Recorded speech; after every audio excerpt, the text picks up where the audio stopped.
You need another phone?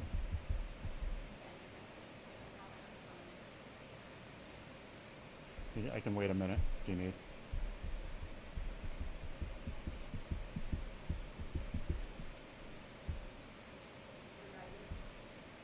Ready? Okay. Chief Ybor City, and I want to tell you that we're here today with an arrest of a suspect, and thanks to the community that came forward. This morning, I was out asking for tips.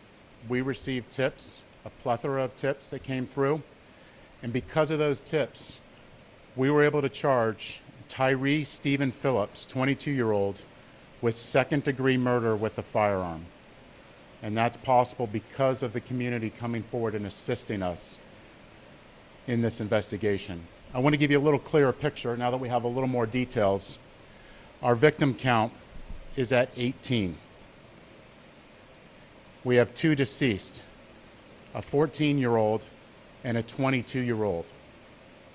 Of those, 15 were shot and 1 other had serious injuries.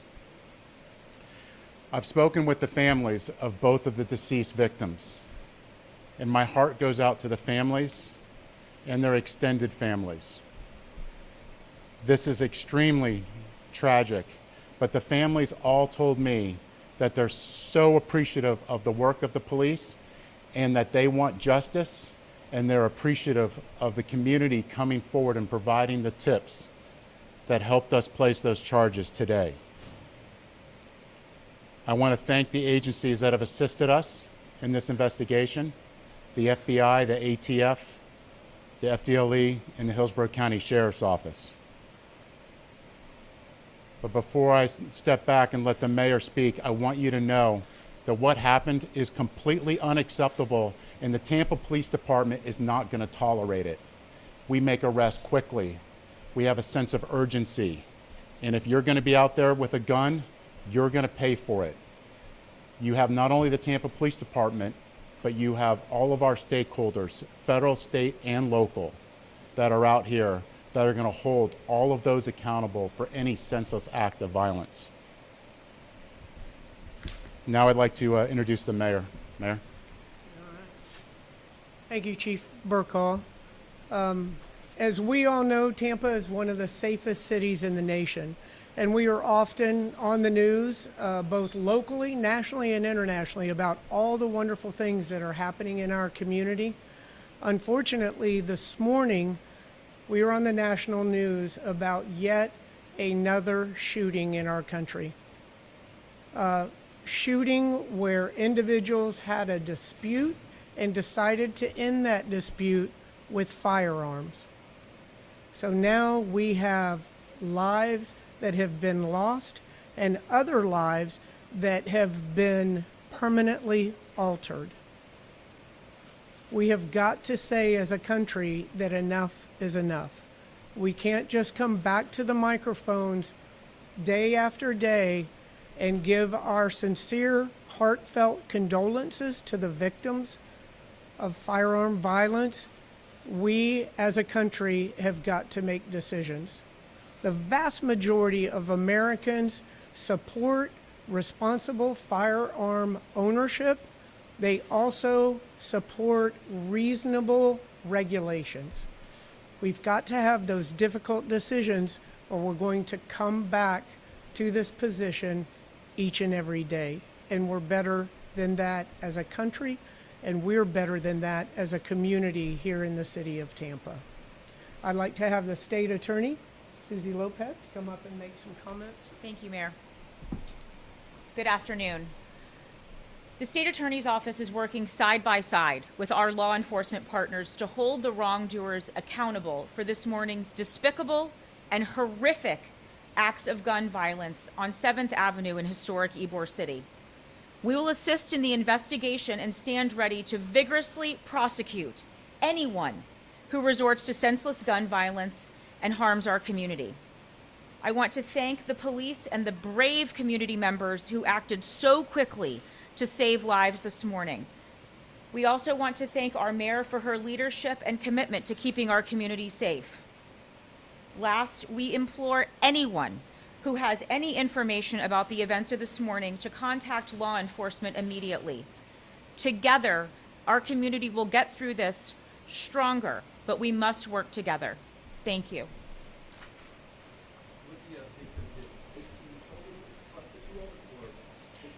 18 total. Any questions? Is this suspect the only shooter, or is there other suspects? One more time, louder. Is this the only shooter from last night, or looking at other suspects over the fire? We are looking into that's part of the investigation. We have a lot of great camera footage to put at, and actually talking about citizens, Tip 411 was a great resource where we've received camera footage to look at. So we're definitely looking at potential other shooters involved. That's what we're looking at as part of the investigation. Will you repeat the name of the shooter and his age, please? Tyrell Philips, 22-year-old. Chief, but this early on in your investigation, is there any sense of what the motive was between this standoff? Early indications it was a dispute between the two, and then that dispute grew. So you look at this. This is a senseless act of violence over a dispute. Also, there were 50 officers or so out there already, and these people were still out there with guns shooting. You might be afraid you can go out because of that. There are officers out there, people are still shooting. Yeah, again, the number of officers isn't the problem. It's isolated dispute between two people that turned into a gun violence when it shouldn't have done that. And that's where the community comes in. You know, we say it too often, and sometimes I think it gets too commonplace and forgot. See something, say something applies to anywhere. You could be in a mall, you could be in a movie theater, you could be in Ybor. Wherever you see something suspicious, you need to let us know immediately. Chief, this early on, do you know if the people, the two deceased and the shooter, was there a personal connection, or did they just happen to be in the broad place? Part of our investigation. Question for Mayor and Chief. Mayor, your predecessor, Bob Buckler, tweeted this morning, enough of the irresponsible thugs in the criminal element being attracted. Time to go, Ybor deserves better. Do some of these businessmen responsibility for being part of the drug industry actions we're opposed to? Ybor City is a very safe area within the city of Tampa. And as I said before, the city of Tampa is one of the safest our size in the nation. Ybor City is one of our historical landmarks. It's known for culture, education, great restaurants, entertainment. I don't know that the entertainment venues are an issue in that particular area. I know that a lot of the business owners have stepped forward to do what they can to make Ybor safer. It is just these particular incidents. If you look at the overall crime rate in Ybor City, it is very, very low.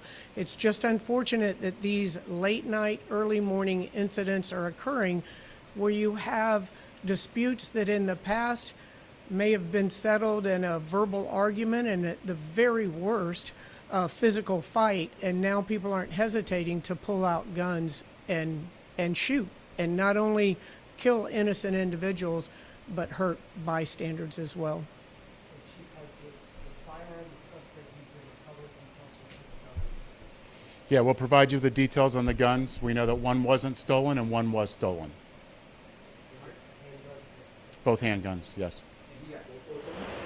I'm sorry? We have both guns in custody now. No. No, two separate people. Can you talk about the response this Halloween weekend? You kind of knew that No, it's a great question. Officers were there. They heard it. Within seconds, they're running after people. So they're there. Those officers are right there. It's hard to understand that a 14-year-old is one of the victims in the middle of the night, at 3 o'clock in the morning. Yeah, clearly there is no place a 14-year-old should be at 3 o'clock in the morning. And that doesn't matter if it's Ybor or that's, some other place. I can't find anywhere that I would want a 14-year-old out at 3 o'clock in the morning. Chief, who were the victims taken to? General St. Joseph's, Norway, Pennsylvania? Tampa General, St. Joe's, and Advent Health. Can you update their conditions or any critical disorders? A good majority of them have already been released from the hospital. The last time I heard, there was 5 still left, and they were not serious, not life-threatening injuries. What's the scene look like over there, Los Angeles? It's still closed off, it should be at that point where it's almost open now if it's not already. Mayor Castro, I know you've spoken out against your previous mass shootings before. We just had another in Houston, Maine. There's always a fear that something like that could happen here in this area. What's just the one thing you'd like the community to know during such a difficult time like this? Well, one of the things I would like our community to know again is that Tampa is a very, very safe community. And the reason that we're so safe is in large part due to the fine police department that we have, but also it comes down to the relationship, the collaboration between our citizens and the police department, working hand in hand to make sure our community stays safe. But with that said, I go back to the responsibility. This is each and every one of our responsibilities. We have an incredible police department. We have no issue hiring the best officers in the nation. We are up to strength. We have a great officer to citizen ratio, but the police department can't do it all by themselves. We have to look to the responsibility of individuals that knew that those people were carrying guns in Ybor City last night. They could have walked up to any one of those 50-some officers and let them know that. Looking at responsible gun ownership, not leaving weapons in your unlocked cars. All the way around, we have to address this from so many different avenues to ensure these types of things don't occur in our community. We're gonna send all that out to you guys very shortly, the media alert along with. Are there any other suspects? One more time. We're looking through that canvassing of all the video to determine that at this point. It's part of our ongoing investigation. I do want to make it very clear that we do not tolerate this and we are tough on crime. To have a shooting like this and charge somebody with second-degree murder with a firearm in that short time of a period demonstrates that. And with the assistance of our state attorney and our agencies out there, if you're going to commit a crime in Tampa, then you're going to pay for it and you're going to get charged. And this is a clear example of that. Did the suspect surrender? Or how did he He gave a statement which was conflicting to evidence that was brought forth by witnesses and committee members, which led to us being able to charge him. Is that part of the evidence, sir? Yes.